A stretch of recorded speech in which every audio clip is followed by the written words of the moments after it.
छात्रों,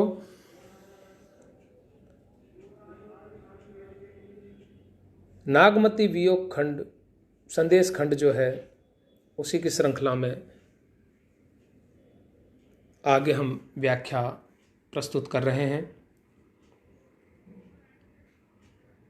विहंगम से जिस प्रकार से बार बार विनती कर रही है पद्मनी के लिए नागमती कि उससे जा कर के कहना कि मेरे पति से मुझे मिला दे, मुझे भोग से कोई काम नहीं है, सौह दीठ की चाहन हारी, मैं एक दृष्टि उन्हें देखना चाहती हूँ। वो सिर्फ अपने विरह की नहीं कह रही, वो कह रही कि पूरा चित्तौड़, पूरा परिवार दुखी है रतन सेन के बिना, तो वो एक बार यहाँ आ जाएं, हमसे मिलें। मैं तो उनकी भार्या हूँ। अरे जिन्होंने उनको जन्म दिया है, जन्म देने वाले माता पिता के प्रति पुत्र का कर्तव्य होता है कि बुढ़ापे में उनकी सेवा शुश्रूषा करे, उनकी देखभाल करे, उनको किसी प्रकार से दुख ना पहुंचे, ऐसा कर्तव्य, ऐसा काम करे। ये कर्तव्य है बेटे का। और इन कर्तव्यों के आदर्श प्रस्तुत करें भारतीय इतिहास में श्रवण कुमार ने, राम ने, और भी बहुत से पुत्र हुए हैं। एक पुत्र हुए हैं जिन्होंने अपने पिता को अपनी जवानी ही दे दी थी। माता पिता के प्रति पुत्र के कर्तव्यों से पूरा भारतीय इतिहास भरा पड़ा है। तो राजा है, वो भी क्षत्रिय है, तो अपनी माता के प्रति, पिता के प्रति कोई कर्तव्य नहीं बनता क्या उसका? उनकी मां सरस्वती वैसी ही माता है जैसी गोपीचंद की माता मैनावती थी। गोपीचंद भी जोगी बन के निकल गया था। रतन सेन के माई सरस्वती, गोपीचंद जैसी मैनावती। इससे यह भी पता चलता है कि जायसी भारतीय जो परंपरा में योग और नाथ परंपरा थी, भारतीय जो कहानियां थी, भारतीय हिंदू धर्म में, सनातन धर्म में जो कथाएं प्रचलित थी, उन सब का ज्ञान था जायसी को। गोपीचंद, मत्स्येंद्रनाथ, गोरखनाथ, उसी नाथ परंपरा में थे गोपीचंद जी। तो रतन सेन के माई सरस्वती, गोपीचंद जैसी मैनावती। आंधारी बूढ़ भाई, आहा, देखिए किस प्रकार से वो संदेश देती है माँ का भी, कि बूढ़ी है और उसके बेटे के विछोह के कारण दुखी होकर रो रो करके आंखें भी चली गई। एक तो बुढ़ापा और दूसरे उनकी आंखें भी आंधरी, बूढ़ी, अंधरी हो गई हैं, आंधी हो गई है, बूढ़ी हैं, हाई दुख रोवा, और बेटे के वियोग में रोज दिन रोती रहती हैं। जीवन रतन कहाँ दुख हो। जीवन का उनका जो रतन था, पुत्र सभी के लिए रत्न होते हैं, जिसमें तो तेरा उसका नाम भी रतन सेन है, उसको उन्होंने खो दिया है। इसलिए वो दुखी रहती हैं, रोती रहती हैं, अंधी हो गई हैं, बूढ़ी हैं वो। उनके बुढ़ापे को संवारने के लिए तो वो कम से कम आ सकता है। जीवन आहा लीन सो काटी, भई बिनु टेक करें को ठाड़ी, बिनु जीवन भई आस पराई, कहां सो पूत खंभ हुई। आस पराई, दूसरे के भरोसे जी रही हैं, चला नहीं जाता उनसे, दूसरे के भरोसे रह रही हैं, रोती रहती हैं। तो कम से कम पुत्र को एक खंबे की तरह खड़े हो जाना चाहिए माता पिता के साथ, उनकी ढाल बनना चाहिए, उनकी लाठी बनना चाहिए माता पिता की। बुढ़ापे की लाठी कहते हैं भारतीय समाज में, बेटा बेटी होते हैं। नैन दीठ नहीं दिया बराई, नैनों में दृष्टि नहीं, उनकी नैनों में दीपक ही नहीं जलते। घर में चारों तरफ अंधियारा है उनके लिए, क्योंकि पूत जो नहीं, घर अंधियारा पूत जो। पुत्र को घर का उजाला बताया है।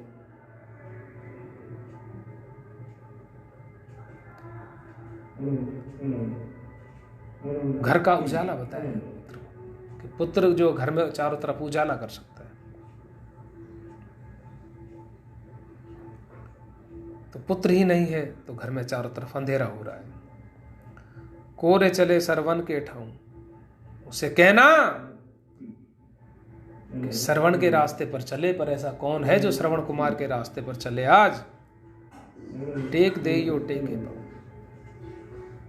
उसको कहना ये बात कि श्रवण कुमार की टेक देना, उसको संदेशा देना, बताना उसकी बारे में कि श्रवण कुमार की तरह चल, तुम सरवन हुई कांवर सजा, डार लाई अब काहे तुझे।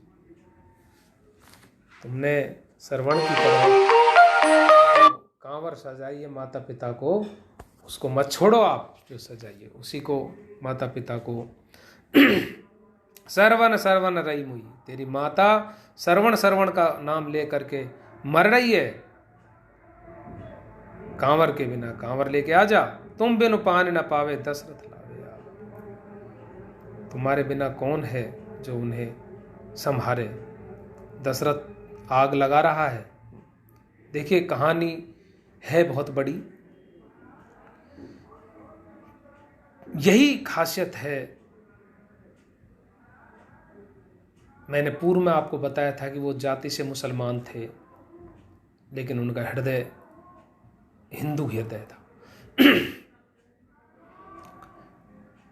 हिंदू कथाएं भारतीय जो समाज में प्रचलित थी, सनातन धर्म की, हिंदू धर्म की, वो सब जायसी को आती थी। और उनका पूरे पद्मावत में जगह जगह उन्होंने वर्णन किया। अभी श्रवण कुमार की बात आ रही थी, गोपीचंद की बात आ रही थी। अभी कह रहे कि श्रवण श्रवण कह के जिस प्रकार से वो माता मर गई थी ना, दशरथ लावे आप। दशरथ ने तीर दिया, श्रवण को मार दिया, तो माता पिता उनके श्रवण श्रवण कहते मर गए थे। तो आज दशरथ बन रहा है विरह, तू दशरथ बन रहा है, तेरा विछो दशरथ बन रहा है, और तेरी माँ श्रवण श्रवण कह के मर जाएगी तू। तो लंबी कथा है कि किस प्रकार से राजा दशरथ के कारण श्रवण के माता पिता की मृत्यु हुई। पानी भरने गया श्रवण कुमार, राजा दशरथ शिकार की खोज में बैठा हुआ था, कर में संभाले तीर था, बैठा हुआ मृग खोज में। और इतने में जल में जिस दम हुई आवाज, मैंने जाना ये मृगराज, छोड़ा तीर निधन के काज, और वो मारा गया। लंबी कहानी है, आपको किसी दिन विस्तार से बताएंगे। परंतु इससे आपको ये बताना है कि जायसी किस प्रकार से पूरे हिंदू कथाओं को, भारतीय जो समाज में प्रचलित थी सनातन धर्म में, उन कथाओं को ही लेकर चलते हैं, आगे बढ़ते हैं, और उनका वर्णन मसनवी शैली में करते हैं।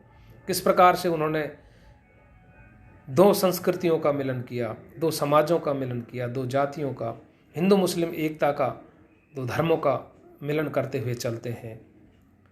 मलिक मोहम्मद जायसी।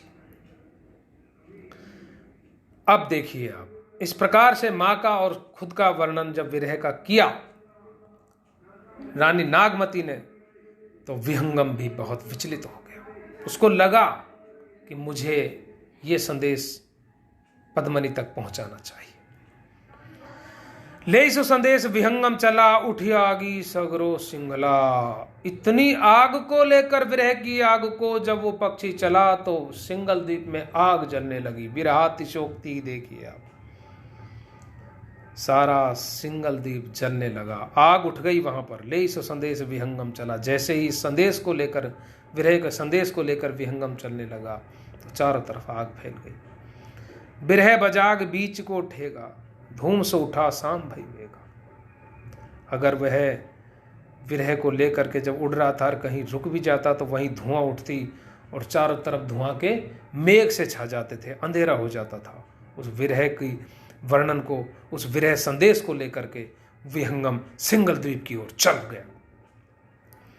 भरिगा गगन लूक उस छूटे, पूरा आसमान जो बादलों हैं, विरह के बादलों से भर गया। विरह की धुआं से, जो आग की धुआं है, उससे भर गया। लूकस छूटे, ऐसे छूट रही थी जैसे अग्नि छूट रही हो। हुई सब नखत आए भई टूटे, सारे नक्षत्र आकर के टूट रहे हैं, गिर रहे हैं आग के कारण। जय जय भूमि जरी भारे हो, बिरह सुदाई भई अब जन की। जहां जहां वह रुका, जहां उतरा, वो जमीन आग की तरह बच गई, जैसे आग की रेत की आग है, बिरह से दग्ध हो गई, और वह रेती है जो आग की हो गई।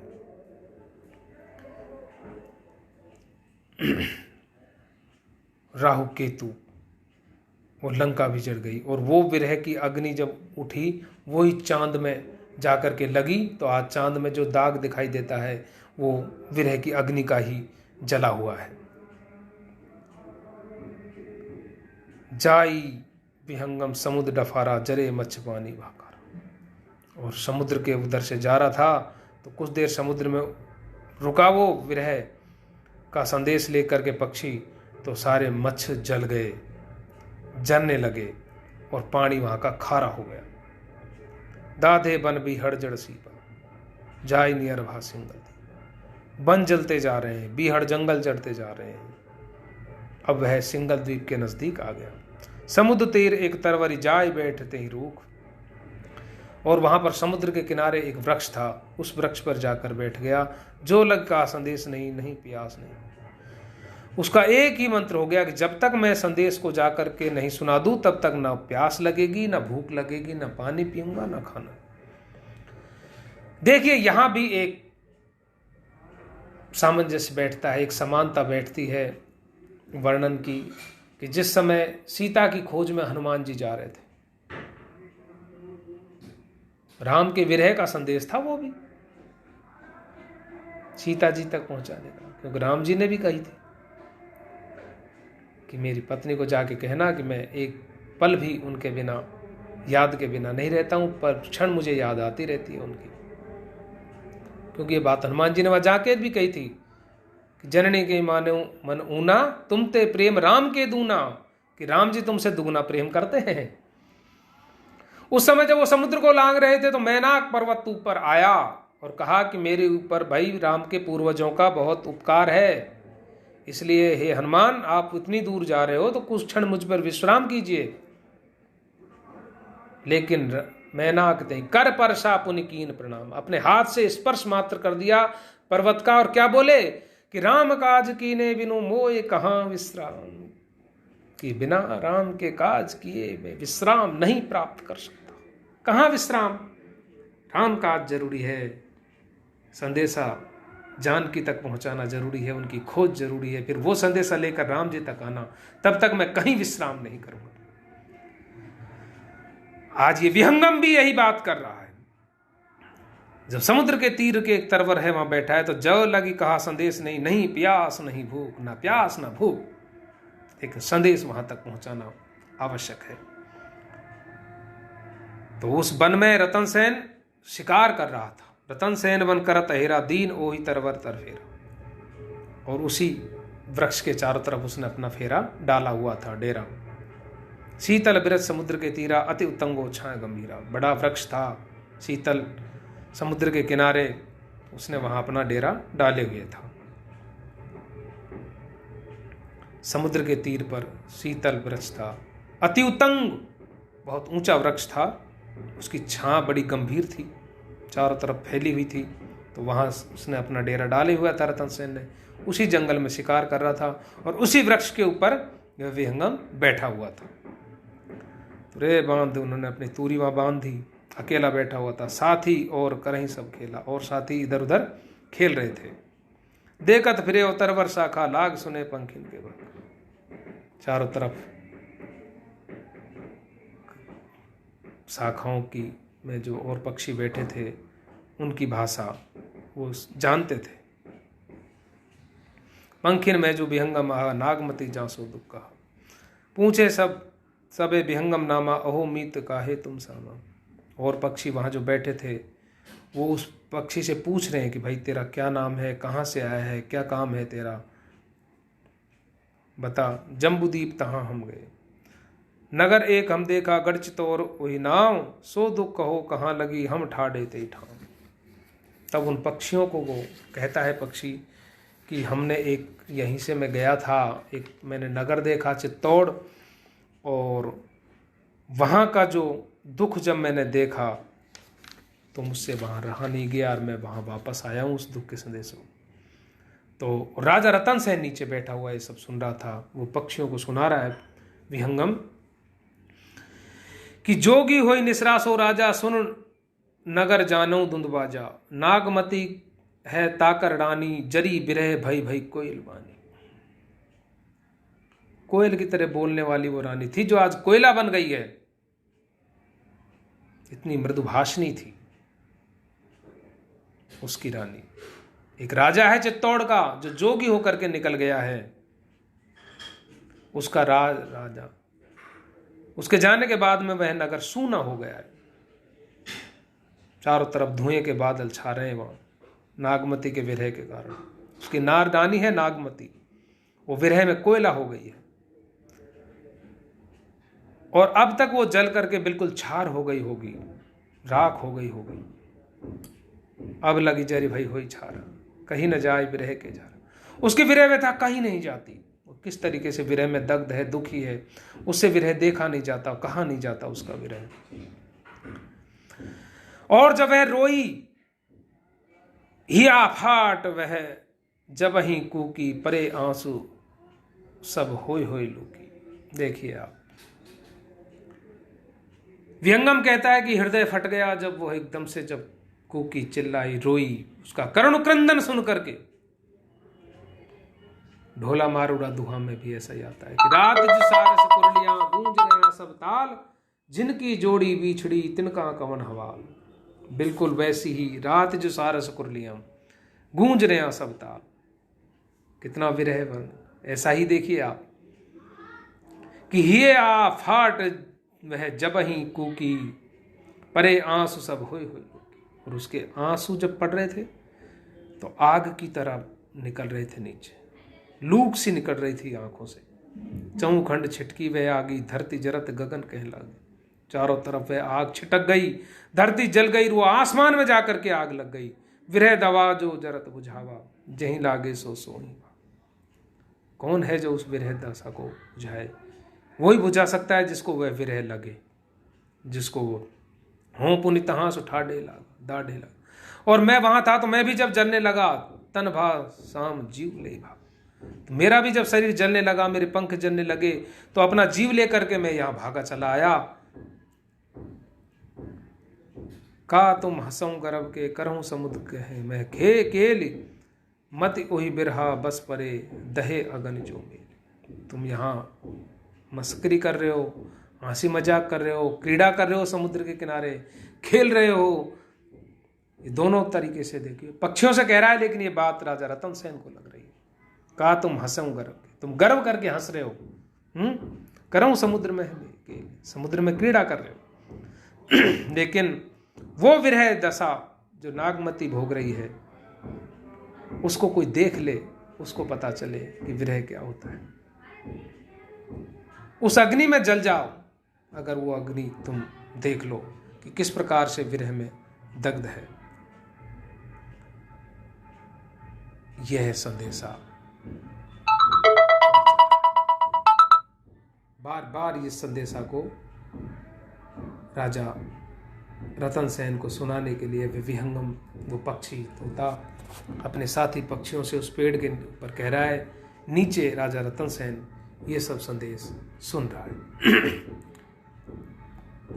कितनी विरह की बात देखिए आप। हिया फाट वह जब ही कूकी, जब कूकी, कूकी शब्द का रोना, चिल्लाना,